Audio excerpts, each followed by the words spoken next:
Imagine பண்ணதை விட எல்லாமே பெட்டராக தான் இருந்தது அப்படின்றதெல்லாம் இட்ஸ் நாட் த ரியாலிட்டி. அப்போ ஏன் ரிவோல்ட் வாங்க? கேர்ள் ஃப்ரெண்ட் இதை பற்றி என்ன சொல்கிறாங்க ப்ரோ?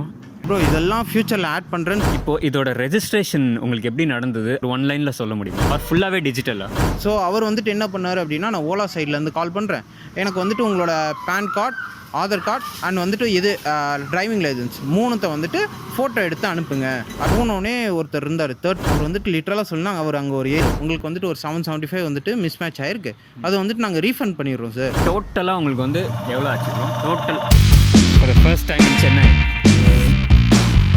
இந்த video Ola S1 Pro midnight ப்ளூவோட ஃபர்ஸ்ட் ஓனர்ஷிப் ரிவ்யூ. ஸோ இதில் வந்து ப்ரோ வந்து ரொம்ப யோசித்து ரொம்ப பிளான் பண்ணி லான்ச்சுக்கு முன்னாடியே வந்து இந்த வெஹிக்கிளை பற்றி நிறைய அனாலிசிஸ் பண்ணி இந்த வெஹிக்கிள் வாங்கியிருக்காரு. நம்ம கூட அபி ப்ரோ இருக்கார், ஹாப்பியாக இருக்குது. இந்த வீடியோவில் நீங்கள் நிறைய விஷயங்கள் எக்ஸ்ப்ளோர் பண்ண போகிறீங்க, நிறைய விஷயங்கள் அனாலிசிஸ் அண்ட் ரியலைசேஷன் நடக்க போகுது. வெல்கம் டு க்ரீன் டெக்ஸ். நம்ம சேனல்லையே வந்து நிறைய அனாலிசிஸ் வீடியோஸ் போட்டிருப்பேன். அதில் என்னோட மெயின் கன்சர்ன் வந்து கீலெஸ்னால வேறு ஆப்ஷனே இல்லாதனால செக்யூரிட்டி கன்சர்ன்ஸ் வந்து ஓலா பையர்ஸ் வந்து அவ்வளோ இன்வெஸ்ட் பண்ணி பண்ணுறாங்கல்ல, அவங்களோட செக்யூரிட்டி எந்த அளவுக்கு இருக்குன்ற ஒரு கன்சர்ன் எனக்கு இருக்குது. நீங்கள் சொல்லுங்கள், இதுக்குள்ளே சிம் இருக்கா, இதை ட்ராக் பண்ண முடியுமா, என்ன மாதிரியான பாசிபிலிட்டிஸ்லாம் இருக்குது இதோட செக்யூரிட்டி ப்ரீச்சஸ்? இதில் கன்ஃபார்மாக சிம் இருக்குது. ஏன்னா வந்துட்டு நான் ஃபஸ்ட் டைம் இந்த வண்டி எடுக்கும்போது பார்த்தீங்கன்னா 3 மோட்லேயும் எவ்வளோ ரேஞ்ச் அப்படின்றது காட்டிகிட்டு இருந்தது. இப்போ ஒரு 1 டேவாக பார்க்குறேன், எனக்கு வந்துட்டு வெறும் நார்மல் மோடில் எவ்வளோ ரேஞ்ச் இருக்கும்னு மட்டும்தான் காட்டுது. So might be over the ஏரில் ஆட்டோமேட்டிக்காக அது அப்டேட் ஆகிருக்கலாம், வாய்ப்பு இருக்குது. ஸோ அதே சாஃப்ட்வேர் தான் இருக்குது, but might be some kind of patches. So நான் அதில் என்ன இது கன்க்ளூட் பண்ணுறேன் அப்படின்னா, கன்ஃபார்மாக உள்ள ஒரு சிம் இருக்குது, இல்லைன்னா ஆட்டோமேட்டிக்காக அது நடந்திருக்க வாய்ப்பு இல்லை. ஸோ இதுதான் நம்மளோட கண்டுபிடிப்பு. ஆமாம், கண்டுபிடிப்பு. ஸோ உள்ள வந்து சிம் இருக்குல்ல, நமக்கா ஏதோ கொஞ்சம் இது ஒரு விஷயம் நடக்கிறதுல நமக்கா தெரியும்ல, அந்த மாதிரி. உங்கள் ஜென்ரேஷன் பீப்புள் கூட பேசுறதுல இதுதான் ப்ரோ அட்வான்டேஜ். நம்மளுக்கு தெரியாத விஷயம் ஆல்ரெடி உங்களுக்கு அதெல்லாம் நான் எப்பயோ முடிச்சிட்டேன் அப்படின்னு. இப்போ வந்து சிம் இருக்குன்றது நம்மளோட ஒரு கணிப்பு. S bro. ஓகே, இப்போது இதை வந்து ட்ராக் பண்ண முடியுமா? நம்ம ஆர் கம்பெனி பண்ணுவாங்களா? ஏதாவது ஐடியா இருக்குது ப்ரோ? கன்ஃபார்மாக வந்துட்டு இதை ட்ராக் பண்ண முடியும். ஏன்னா கம்பெனி சைட்லேருந்து நான் ஒரு தடவை அவங்க பிளாகில் பார்த்துருந்தேன். ஸோ அவங்க என்ன சொல்கிறாங்க அப்படின்னு பார்த்தீங்கன்னா, இதில் ஒரு 7 GPS இருக்குது அப்படின்ற மாதிரி சொல்கிறாங்க. அது எனக்கே வந்துட்டு ஆக்சுவலாக புரியல. மைட் பி ஒரு 2 இருக்கலாம், கன்ஃபார்மாக இருக்கலாம். நான் எங்கே படித்தேன்னு எனக்கு எக்ஸாக்டாக தெரியல. ஓகேவா?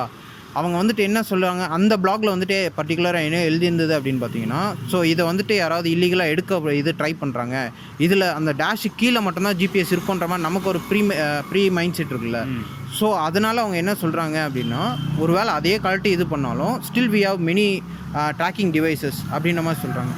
ஸோ அந்த இது டேஷ்போர்டே இல்லைனாலும் வண்டியில் வந்து ட்ராக் பண்ணுற லெவலுக்கு நாங்கள் இருக்கோம் அப்படின்ற மாதிரி சொல்லியிருக்காங்க. ஃபேண்டாஸ்டிக் ப்ரோ, ரொம்ப முக்கியமான பாயிண்ட் சொல்லிட்டீங்க. ஓலா பையர்ஸ் பற்றி நான் கவலைப்படுற ஒரு பெரிய விஷயமே வந்து இதுதான் ப்ரோ. கீ பார்த்துட்டா என்ன, அதுக்கப்புறம் இன்கேஸ் கீ லாக் ஆகிடுச்சுன்னா என்ன, இன்கேஸ் இந்த ஸ்க்ரீனே வந்து தெரியாமல் ஏதோ ஆஃப் ஆகிடுச்சு, அவர் ஏதாவது ஒரு பக் வந்து இது டிஸ்பிளே ஆகலை அப்படின்னா அவங்க பொசிஷன் என்ன அப்படின்றது. இன்கேஸ் வேறு எங்கேயாவது கொண்டு போயிட்டு வண்டியை பார்க் பண்ணிவிட்டு அவங்க உள்ளே போயிட்டு வராங்கன்னா வெளியில் வரும்போது வண்டி செக்யூர்டாக இருக்கணும். அதுதான் வந்து மெயின் கன்சர்னாக இருக்குது. ஸோ இப்போ நீங்கள் சொன்னது பார்த்தா ஈவன் நான் ரிவோல்ட்டே யோசிச்சிருக்கேன். அதில் வந்து GPS கிளியராக பேனல் ஓப்பன் பண்ணால் கிளியராக இருக்கிறதே தெரியும். அவங்க சொல்ல மாட்டாங்க GPS எங்கே இருக்குன்ட்டு. ஆனால் வண்டி ஏதாவது பண்ணணும்னு நினைக்கிறவனுக்கு அழகாக அந்த பேனல் கழட்டிட்டு GPS கட் பண்ணலாம். அதுதான் ப்ரோ, அவங்க வந்துட்டு அந்த பிளாகில் என்ன போட்டிருந்தது அப்படின்னா, நீங்கள் வந்துட்டு எல்லா GPSஸும் அவங்க வந்துட்டு இதை எடுத்துட்டாங்கன்னா கூட ஒரு சில ஹிடன் பிளேசஸில் வந்துட்டு GPS இருக்குது, அதை வச்சு நாங்கள் ட்ராக் பண்ணுறோம் அப்படின்ற மாதிரி அந்த பிளாகில் போட்டிருந்தது. ஸோ வந்துட்டு ஐ எம் குவைட் கான்ஃபிடென்ட். ஓகேவா? ஸோ கன்ஃபார்மாக வந்துட்டு எது ஆனாலும் வந்துட்டு கண்டுபிடிச்சிடலாம் அப்படின்ற மாதிரி. செக்யூரிட்டி இஷ்யூஸ் நீங்கள் பார்த்தீங்கன்னா ஃபஸ்ட் பேட்ச் ஆஃப் டெலிவரி இல்லை. ஸோ எந்த இதுவுமே வந்துட்டு எனக்கு இல்லை, ஆப்லாம் இல்லை. ஸோ எனக்கு வந்துட்டு இருக்கிறது ஒரே ஒரு பின்னு தான். சரி, நான் ஒன்று கேட்குறேன், உங்ககிட்ட ஒன்று இருக்கான்னு சொல்லிவிடுங்க. இந்த வண்டி செக்யூரிட்டியான பயம் இருக்கா? இப்போதைக்கு லைட்டாக இருக்குது ப்ரோ, உண்மையாகவே சொல்லுவேன். ஏன்னா வந்துட்டு ஸ்க்ரீனில் நம்மளோட ஜென்ரேஷன் பீப்புள் என்னன்னு பார்த்தீங்கன்னா, அவங்களுக்கு ஒன்று காட்டுறேன். யாரோ ஒருத்தர் வேணும்னே வந்துட்டு ஸ்க்ராட்ச் போட்டு பார்த்துருக்காங்க, வந்துட்டு ஸ்க்ராட்ச் விழுமா அப்படின்றத செக் பண்ணுறதுக்கு.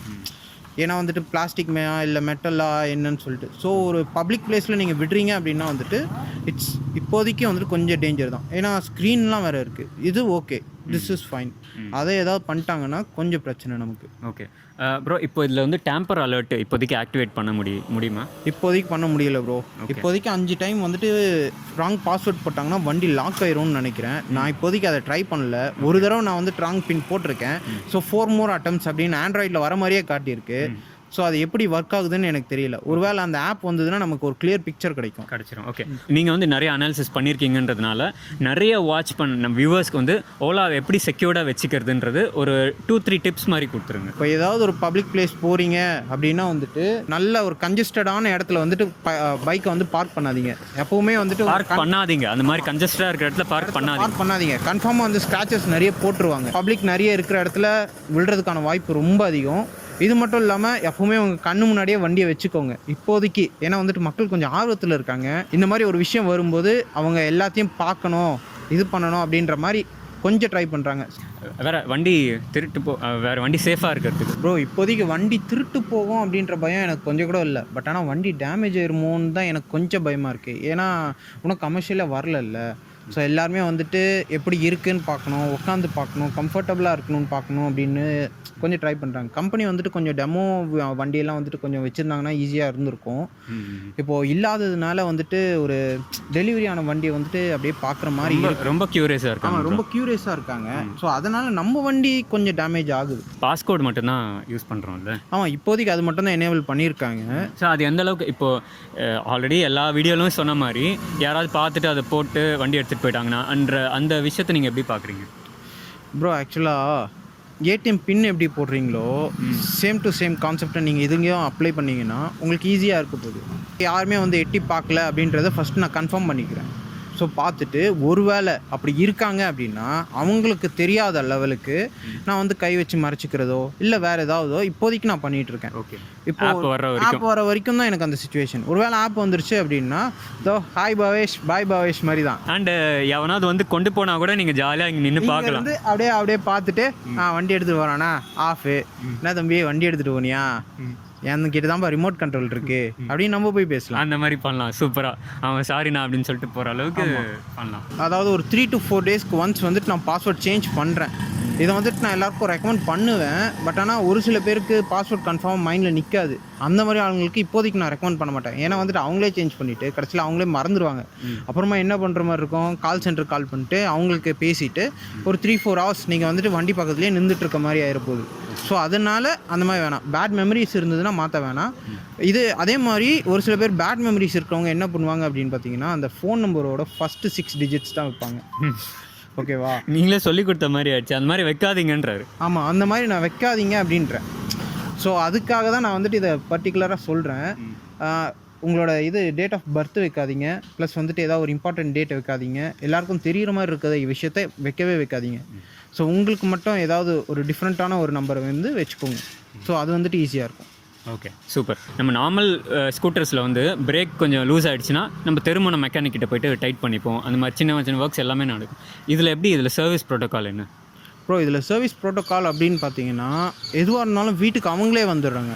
ஸோ நீங்கள் கால் பண்ணிங்கன்னா போதும், அவங்களே வீட்டுக்கு வந்துட்டு என்ன இஷ்யூ அப்படின்ற மாதிரி பார்த்துடுறாங்க. நமக்குன்னு ஒரு பர்சனல் காண்டாக்ட் நம்பர் இருக்குது. Personal contact number means emergency helpline ஒன்று இருக்குது. ஸோ இந்த ஹெல்ப்லைனுக்கு நீங்கள் கால் பண்ணிங்கன்னா 2 ஆப்ஷன் கேட்கும். ஒன்று வந்துட்டு இப்போது எமர்ஜென்சியாக இருக்கீங்க அப்படின்னா இது 1 ப்ரெஸ் பண்ண சொல்லுவோம்.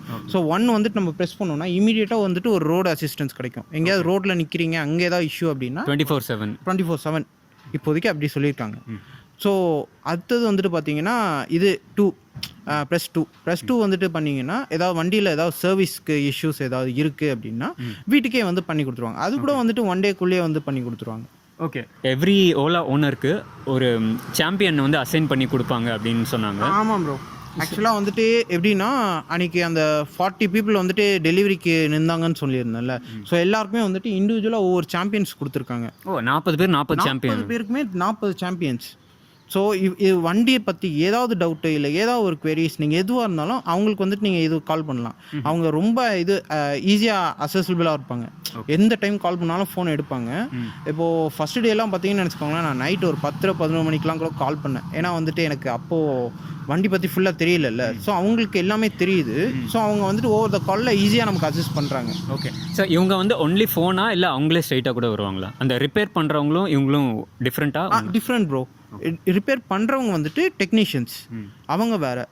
இவங்க வந்துட்டு கம்பெனிக்கும் நமக்கும் நடுவில் ஒரு பிரிட்ஜ் மாதிரி இருப்பாங்க, சாம்பியன்ஸ்ன்றவங்க. ஓகே, ஸோ இவங்க எதுவாக இருந்தாலும் இவங்க கோஆர்டினேட் பண்ணிவிடுவாங்க. ஆமாம். இப்போ உங்கள் வண்டியில் வந்துட்டு பிரச்சனை அப்படின்னா இப்போ அந்த ஹெல்ப்லைன்லாம் சொல்கிறேன்ல, எனக்கு வந்துட்டு ஸ்டார்டிங்கில் ஹெல்ப்லைன்லாம் இல்லை. நான் என்ன பிரச்சனையாக இருந்தாலும் இவங்களுக்கு சொல்லுவேன். இவங்க வந்துட்டு அவங்களோட ஹெட்டுக்கு ரிப்போர்ட் பண்ணி ஒரு டெக்னீஷியன் எனக்கு கால் பண்ணிட்டு இருந்தார் ஃபஸ்ட்டு. ஸோ அதுக்கப்புறமா இந்த ஹெல்ப்லைனை வந்துட்டு எனேபிள் பண்ணிட்டாங்க. எனேபிள் பண்ணதுலேருந்து நானே ஸ்ட்ரெயிட்டாகவே என்னால் பண்ண முடியுது. உங்களுக்கு அசைன் ஆன சாம்பியன் பேர் விஜய் ஆனந்த். நல்ல சப்போர்ட்டிவான ஆள். எனக்கு நிறைய சப்போர்ட் பண்ணியிருக்காரு. ஸோ அவர் எப்போவுமே நீங்கள் ஓலா உங்கள் கூட இருக்கிற வரைக்கும் அவரும் உங்கள் கூட இருக்கிற மாதிரியா, லைக் சப்போர்ட்? ப்ரோ இனிஷியல் ஸ்டேஜில் இருக்கும்னு நினைக்கிறேன். பட் ஆனால் வண்டி ஒரு 3 வருஷம் வச்சுருக்கோன்னா 3 வருஷத்துக்கும் அவருக்கே கால் பண்ணிகிட்டு இருக்கோன்னா எனக்கே வந்துட்டு அதெல்லாம் ஆகாது. ஓகே. இல்லை 3 வருஷத்தில் நீங்கள் 365 நாளும் கால் பண்ண போகிறது இல்லை. பட் உங்களுக்குன்னு சொல்லிட்டு அதை மாற்றுவாங்களா இல்லை அது எப்போவுமே இருக்குமா? கன்ஃபார்மாக வந்துட்டு நம்ம அவர் அப்போ கூட காண்டாக்ட் பண்ணலாம். ஏன்னா வந்துட்டு கன்ஃபார்மாக உங்களுக்கு ஒரு பர்சனல் அட்வைஸ் தருவார். ப்ரோ கம்பெனியில் இந்த மாதிரி இருக்குது, நீங்கள் வந்துட்டு இந்த மாதிரி இஷ்யூஸை ஃபேஸ் பண்ணுறீங்கன்னா இவரை நான் இது சொல்கிறேன், ஓகே இந்த டெக்னீஷியன் வந்துட்டு உங்களுக்கு கால் பண்ணுவார் அப்படின்ற மாதிரி அவர் கன்ஃபார்மாக நமக்கு ஃபார்வர்ட் பண்ணுவாங்க. அப்பயும் நம்ம பேனிக் ஆகாமல் ஒரு மனுஷன் இருப்பார் எப்போவுமே நம்மளுக்கு இருப்பார். ஸோ நம்மளை எப்போவுமே கம்ஃபர்ட் பண்ணிகிட்டே இருப்பார். என் வண்டியில் இருந்த பிரச்சனை அப்படின்னா ப்ரோ இருங்க ப்ரோ இப்போயே வந்துட்டு நான் இன்ஃபார்ம் பண்ணிடுறேன், இது டெக்னீஷியன்ஸ் வந்து பார்த்துட்ருக்காங்க, இன்னும் ஒரு 1 டேயில் உங்களுக்கு வந்துட்டு எந்த இஷ்யூவாக இருந்தாலும் சால்வ் பண்ணிடுவாங்க அப்படின்ற மாதிரி ஒரு கான்ஃபிடன்ஸ் தராரு. ஓ சூப்பர் ப்ரோ.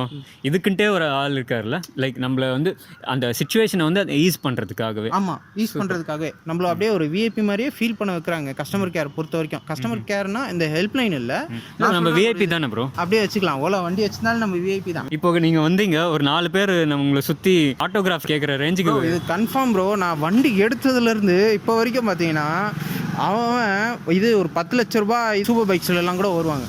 நான் அப்படியே சைடில் போவேன், அந்த வண்டி கூட பார்க்க மாட்டாங்க, நம்ம வண்டியை தான் பார்ப்பாங்க. ஒருவேளை அது எப்படி தோணுதுன்னு எனக்கு தெரியல. என்னோட இது பாயிண்டில் பார்த்தீங்கன்னா அதை நிறைய தடவை பார்த்துருப்பாங்க, இதை வந்துட்டு பார்க்கல போல இருக்குது. ஓகே. ஸோ அதனால் வராங்க, என்ன வண்டி அப்படின்றது கேட்குறாங்க. ஒரு சில பேருக்கு ஓலாவில் இப்படி ஒரு வண்டி விட்டுருக்கிறதே தெரியல. ஏத்தர் சார்ஜிங் பாயிண்ட் போயிருந்தேன், ஒருவேளை நமக்கு பின்னு செட் ஆகுமோ அப்படின்றது பார்க்குறதுக்காக. ஸோ அங்கே போயிட்டு அப்படி முன்னாடி நிறுத்துகிறேன். ஒருத்தங்க ஆக்சுவலாக அது ஒரு பேக்கரி முன்னாடி அது ஏத்தர் இருந்தது. ஸோ நாங்கள் போயிட்டு நிறுத்திட்டு அவங்கக்கிட்ட அப்படியே வண்டி எடுத்துகிட்டு இருக்கும்போது ஆமாம் இது என்ன வண்டி அப்படின்ற ஒரு கன்ஃபியூஷன்லேயே கேட்குறோம். லேடிஸா ஜென்ஸா?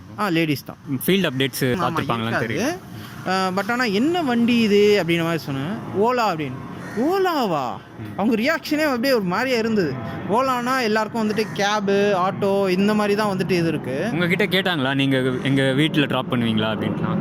இல்லை அந்த மாதிரிலாம் கேட்கல. ஓலா டாக்ஸின்லாம் அவங்க நினைக்கல, அந்த மாதிரிலாம் நினைக்கல. பட் ஆனால் ஓலா கம்பெனி எப்படி இதை வந்துட்டு பண்ணாங்க அப்படின்றதே ஒரு சில பேருக்கு மட்டும் தெரியல, அவ்வளோதான். இப்போ வந்து நிறைய பாசிட்டிவ்ஸ் இருக்குன்றது தெரியும். பட் நீங்கள் ஒரிஜினல் ஓனர்ஷிப் ரிவ்யூன்றதுனால இதை பற்றி ட்ராபேக்ஸ் என்னன்றது, ஏன்னா ஆடியன்ஸ்க்கு நம்ம ஜென்யூனாக பண்ணுறதுனால அதுவும் கொஞ்சம் சொல்லிக்கலாம். ப்ரோ அதுதான் நான் ஆக்சுவலாக வந்துட்டு இதை கடைசியில் சொல்லலாம் தான் இருந்தேன். ஆக்சுவலாக எனக்கு வண்டி எடுத்த மொதல் நாள்லேருந்தே எனக்கு சார்ஜிங் இஷ்யூஸ் இருந்தது. ஃபஸ்ட்டு வண்டியை எடுத்துகிட்டு போயிட்டாங்க. வெளியே கூட வந்துட்டு சொல்ல முடியாது நம்மளால். சாம்பியன் கிட்ட சொன்னேன், அவர் வந்துட்டு டெக்னீஷியன் கிட்ட பேசினாரே, எல்லாம் அப்படியே குழப்பமாக போயிட்டு இருந்தது. 5 to 10 minutes தான் இருக்கும், ஆட்டோமேட்டிக் கட் ஆஃப் ஆயிடுச்சு. எல்லா சென்னை ஓலா ஓனர்ஸ்க்கும் இது ஓலா ஓனர்ஸ் எல்லாருக்குமே வந்துட்டு இந்த மாதிரி இது ப்ராப்ளம்ஸ் இருந்தது அப்படின்னா இந்த இதை வந்துட்டு இம்ப்ளிமெண்ட் பண்ண சொல்லிட்டாங்க. டெஸ்ட் ட்ரைவுக்கும் இதுக்கும் வந்துட்டு நிறைய டிஃப்ரென்ஸ் இருக்குது. இது ஓட்டின வரைக்கும் அது கன்ஃபார்மாக ஒரு இஷ்யூ தான். வேறு லெவலில் இருக்கும் வண்டி. எவ்வளோ டாப் ஸ்பீட் டச் பண்ணீங்க? சொல்லாமான்னு தெரியல. பட் ஆனால் ஸ்கூட்டர் மாடலில் அவ்வளோ ஸ்பீடுன்றது எல்லாரும் அப்படி விழுந்துருவேன் அப்படின்ற மாதிரி தான் தெரியுது. நான் என்ன பண்ணுறேன், பட்டுன்னு 2 பிரேக்கையும் ஒன்றா பிடிக்கிறோம். கன்ஃபார்மாக வந்து சென்னைக்கு மட்டும் இல்லை, தமிழ்நாடு, தெலுங்கானா அண்ட் பாண்டிச்சேரிக்கு வந்துட்டு ஹெட் சார் ஒரு 2 மில்லிமீட்டர் வரைக்கும் வந்துட்டு இப்போதைக்கு ஆர்கனைசருக்கே ஸ்ட்ரெயிட்டாக போயிட்டேன். ஸோ அவர் வந்துட்டு கொஞ்சம் பெரிய ஆள் போல இருக்குது. சஜஸ்ட் பண்ணுறீங்களா ப்ரோ? இந்த ப்ரைஸ் பாயிண்டில் இந்த ஃபியூச்சர்ஸில் என்னன்றது சொல்லிவிடுங்க ப்ரோ, கிளியராக அந்த உண்மையை ரிவீல் பண்ணிவிடுங்க. ப்ரைஸ் ஆக்சுவலாக பார்த்தீங்கன்னா ஃபஸ்ட்டு ப்ரொடக்ஷன் பேட்சில் நிறைய டிஃப்ரெண்ட். ஸோ இதெல்லாம் அவங்கக்கிட்டே சொல்யூஷன் இல்லை ஒரு சில விஷயத்துக்கு.